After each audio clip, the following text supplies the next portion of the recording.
Salut à tous, je m'appelle Antoine Caron et je suis heureux de vous accueillir sur cette chaîne dédiée à la pêche. Ici, je partage des astuces sur la pêche, le choix des appâts et des leurres, et j'aide également les débutants. Abonnez-vous pour rester toujours au courant.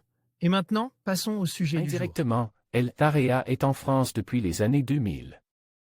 En effet, de nombreux leurres en provenance du Japon, à l'origine destinés et conçus pour El Area, ont été détournés de leur utilisation.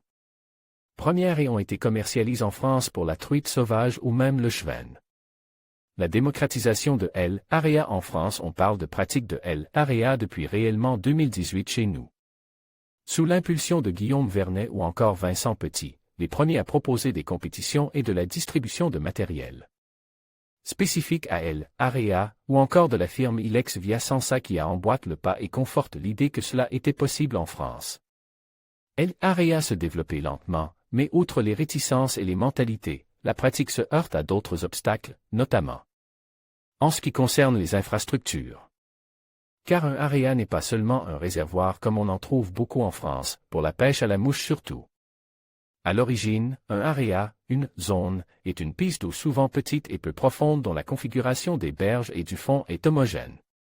En France, on a paradoxalement du mal à trouver ces mini-pièces d'eau capables d'accueillir et maintenir des truites avec une eau fraîche et oxygénée. Une pratique indirectement venue du Japon. Contrairement à ce qu'on pourrait croire, le concept de El Area ne nous provient pas directement du Japon, mais plutôt d'Italie et des pays de l'Est. La pratique de El Area est plus courante dans ces pays d'Europe avec des circuits de compétition bien rodes, une forte offre en matériel, de nombreuses infrastructures et adeptes. Le modèle des areas en France est donc plus empreint du modèle italien que vraiment celui du Japon. Un changement de mentalité nécessaire en France, El Area se heurte à plusieurs obstacles, dont celui de la mentalité. On a beaucoup de mal dans l'Hexagone à considérer la traque de la truite arc-en-ciel comme étant attrayante.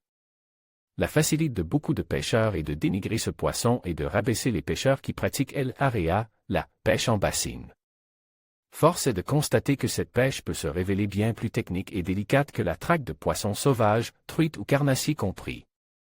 Par ailleurs, El Area est une vraie bonne alternative pour prendre du poisson et apprendre la pêche, mais c'est aussi un super moyen d'alléger la pression de pêche sur le milieu sauvage, toujours et encore malmené.